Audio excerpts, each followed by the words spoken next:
Hi everyone, how are you doing today? It's been a while since I've done a first impressions video, and if you'll remember, my impressions of Faulkner from The Sound and the Fury were not the best.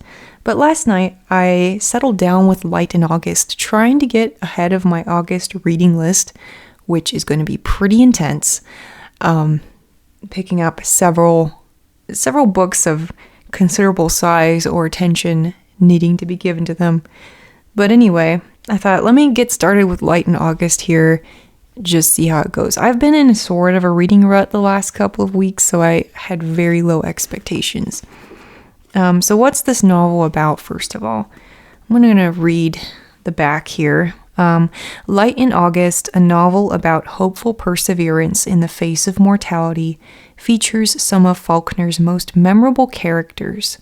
Guileless, dauntless Lena Grove, in search of the father of her unborn child, Reverend Gale Hightower, who is plagued by visions of Confederate horsemen, and Joe Christmas, a desperate, enigmatic drifter consumed by his mixed ancestry. As I was sharing with a friend over the weekend, though my experience with The Sound and the Fury was not altogether great, in fact, at some point I should probably reshare my review that I filmed for my podcast back in the day. I wanted to give him another try because I couldn't tell if it was The Sound and the Fury I had issue with or Faulkner himself. And so far, this is a little wrinkled. So far, my impressions of Light in August are quite positive. I could hardly put this down last night, and I actually was going to start chapter 2, but it was like 2 a.m. or something. Can't be just reading all night. So chapter 1, what I like about chapter 1 so much is not only does it start in the middle of the action, but I think it stands alone almost as a short story. It's about this girl, Lena, and it kind of gives her backstory about how, she was an orphan at a young age, then had to go live with her brother, who's a good 20 years older than her, and she becomes essentially unpaid babysitter for her brother and her sister-in-law's children, of which there are many. And, just becomes, again, this unpaid servant, basically, to the family. And at some point, Lena sneaks out at night and meets up with this guy whose name is purportedly Lucas Birch, and, ends up getting pregnant by him. This is all in the first chapter, so I hope that's not, like, a spoiler or anything. And the chapter's about her journey to find Lucas. And she's determined that she has had a valid word from him, not directly, but through word of mouth. She believes that she knows he's in Jefferson. She's in Alabama. So Jefferson being, oh boy, I don't remember what state that would be in. My geography is not that strong either for that part of the United States. But essentially, she's on the road now for weeks, I believe, and trying to find him. She's getting close to, having to deliver this child, and she's just going by word of mouth and the kindness of strangers, and maintains this very childlike hope, I would describe it, that she's going to find this man, he's going to marry her, he's going to do, the honorable thing and provide for her and the child. And, everyone around her's like, this girl's just in La La Land here, like she doesn't get it.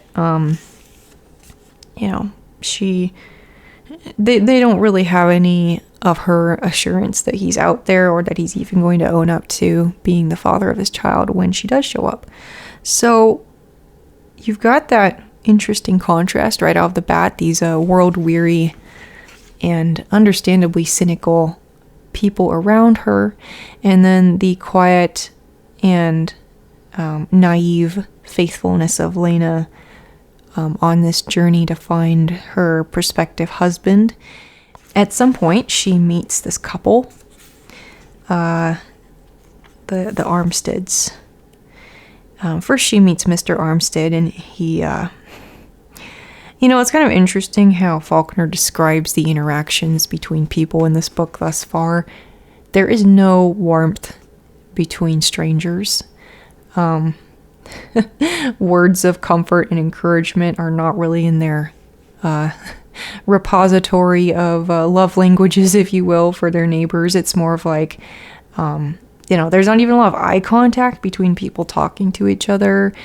You get the sense that the whole area is kind of depressed, or just so used to each other's company that they don't engage on that emotional level, really. But nonetheless, she meets this man Armstead, and he takes her kind of matter-of-factly, not particularly cordially, but just matter-of-factly to his own place. And that's where we meet his wife, who is even more stern than her husband. I'm going to read a couple of descriptions of Mrs. Armstead so you get the gist here. Mrs. Armstead watches the lowered face. Her hands are on her hips, and she watches the younger woman with an expression of cold and impersonal contempt. So that's meeting Mrs. Armstead. And she proceeds to go out of her way, however, to help this young woman. I won't say how, but she demonstrates through actions that regardless of her feelings or judgments on this woman, this Lena, Mrs. Armstead has at least a sense of duty towards her. One wonders the depth of the generosity of the action when it is done with such a coldness of demeanor, but nonetheless, she helps her out to the extent that she feels she must, and perhaps even beyond. So that's interesting. Like the savagery, I believe Faulkner uses the word savage at one point, and the coldness of Mrs. Armstead are just strangely juxtaposed with her actual help that she gives Lena. And it makes you wonder, is she doing it out of just duty and, this is what's expected? Or is she angry at or about something else altogether, which Lena might just be a trigger or a reminder of something like that. And I think that I actually lean towards the latter. But regardless, Lena goes on her way, and that kind of closes out the chapter 1. There's a couple of quotes here from Mr. Armstead that I want to read. The first one is a strange observation that seems to come out of nowhere. Armstead looked down at her, Lena. Then it seemed an interminable while that he watched his tongue seek words, thinking quiet and swift, thought fleeing. A man, all men. He will pass up 100 chances to do good, for one chance to meddle where meddling is not wanted. He will overlook and fail to see chances, opportunities for riches and fame and well-doing, and even sometimes for evil, but he won't fail to see a chance to meddle. There's another quote that he expresses in his head a little bit later, which actually is this Armstead? No, this is somebody else. This is another man. This guy is thinking, I reckon that even a fool gal don't have to come as far as Mississippi to find out that whatever place she run from ain't gonna be a whole lot different or worse than the place she is at, even if it has got a brother in it that objects to his sister's night prowling, thinking, I would have done the same as the brother, the father would have done the same. She has no mother because father blood hates with love and pride, but mother blood with hate loves and cohabits. Now, to be quite honest with you, I have now read that last sentence like 2 or 3 times, and I have no clue what Faulkner is talking about. If you can illuminate me on what he's talking about, let me know. I'll just read it again.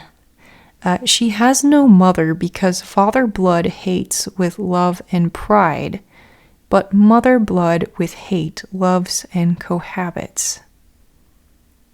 There wasn't really much context given to the death of Lena's parents. It merely says her mother died first. She said, take care of Pa. Lena did so. Then one day her father said, you go to Doan's mill with McKinley. You get ready to go, be ready when he comes. Then he died. McKinley, the brother, arrived in a wagon. They buried the father in a grove behind a country church one afternoon with a pine headstone. She has no mother because father blood hates with love and pride, but mother blood with hate loves and cohabits. If I had to impose an interpretation, I wonder if they're suggesting here, through Varner, if Faulkner is suggesting that somehow the mother's death might be the father's responsibility.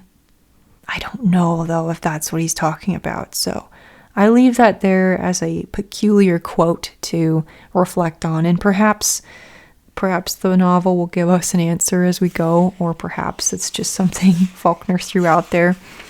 So that's chapter 1 of Light in August.